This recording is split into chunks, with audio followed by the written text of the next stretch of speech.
Shalom, shalom, peuple de Dieu, que la paix et la grâce du Seigneur Jésus-Christ soient avec vous. Comme vous l'aurez sans doute remarqué, ce matin, je suis seul. J'ai dû quitter Abidjan compte tenu de la situation politique qui règne actuellement. J'ai laissé mon binôme là-bas. Donc c'est vrai, on a laissé les études, on a laissé le travail, mais n'empêche que le véritable travail, c'est l'œuvre de Dieu. Puisqu'elle est dit dans le livre des gens, travaille non pas pour la nourriture qui périt, mais celle qui subsiste pour la vie éternelle. Donc vous voyez.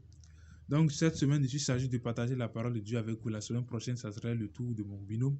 C'est de cette manière qu'on va procéder jusqu'à ce que les choses rentrent dans l'ordre. Ce n'est pas parce que le contexte politique actuel est tendu qu'on va baisser les bras.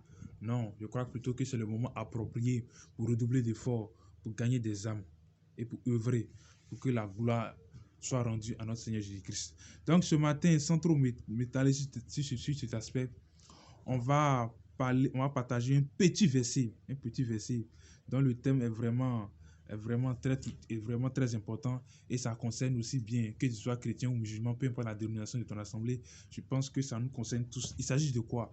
Il s'agit du pardon. Et pour ça, on va lire un petit verset de la Bible. Matthieu 6 à partir du verset 12. Il est écrit quoi? Je lis la parole de Dieu. Pardonne-nous nos offenses comme nous aussi nous pardonnons à ceux qui nous ont offensés. C'est vrai, mais si tu n'as pas l'habitude de lire la Bible, tu es un chrétien, je suis sûr que tu as au moins une fois entendu parler de ce verset. Mais si tu n'as jamais lu, oui, tu as une fois lu ce verset, mais j'ai l'impression qu'on ne mesure pas encore la proportion, la dimension, la profondeur de ce verset. Moi, ce qui m'a marqué dans ce verset, c'est l'utilisation du mot comme. Comme tout ça pour dire quoi? Pour dire de la manière dont tu pardonnes à ton frère, de la manière dont tu pardonnes à ta soeur, de la manière dont tu pardonnes une faute, des offenses à ton frère, à ta soeur, c'est de la même manière le Seigneur Jésus-Christ va te pardonner. C'est-à-dire que si tu es quelqu'un, tu pardonnes peu, sois sûr que le Seigneur Jésus-Christ aussi va te pardonner peu. C'est pas moi qui l'ai dit, c'est la parole de Dieu qui l'a dit. Je ne suis pas en train de vanter un truc. Je dis seulement ce qui est en face de moi.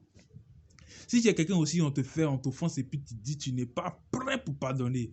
Ah, mais il faut aussi que Dieu aussi n'est pas prêt pour te pardonner. Hein. C'est comme ça. C'est comme ça, ouais. Donc je vois vraiment qu'on doit cultiver le pardon les uns les autres. C'est vrai qu'on peut être victime de certains trucs et puis ça a vraiment fait mal. Et puis aux yeux des hommes vont voir vraiment si tu laisses passer ça, c'est que tu es bête. Non. Mais si tu pardonnes, le pardon, c'est une forme de maturité. Et en tout cas, à mon humble avis, je pense que c'est l'une des plus grandes preuves d'amour. Vous voyez, c'est parce que Dieu nous a aimés qu'il nous a pardonné. Et il est dit dans la Bible, dans le livre de Luc, je crois. Aimez-vous les uns les autres, c'est le deuxième commandement. Tu ne peux pas prétendre aimer ton frère si tu ne le pardonnes pas. Non, non. Si tu aimes ton frère, tu vas le pardonner. Et si tu sais que tu es quelqu'un, tu ne pardonnes pas vite, ou plutôt c'est difficile pour toi de pardonner quelqu'un qui t'offense souvent, prends tes distances avec lui simplement. Car il est aussi dit dans ta parole, si tes yeux, et plutôt si tes yeux, si ton bras ou tes pieds sont pour toi une occasion de chute, coupe-les et jette-les. Il ne faudrait pas que cela t'empêche de rentrer dans la volonté de Dieu. Donc c'est ça. Vous voyez? De la manière dont on pardonne là, c'est comme ça que le Christ va nous pardonner. Donc c'est cet aspect, c'est cette petite parole que je voulais partager avec vous ce matin. Donc on doit vraiment prendre ça en considération. On doit nous pardonner les uns les autres. Peu importe ce qu'on nous a fait. Peu importe le nombre de fois auquel on nous a offensés.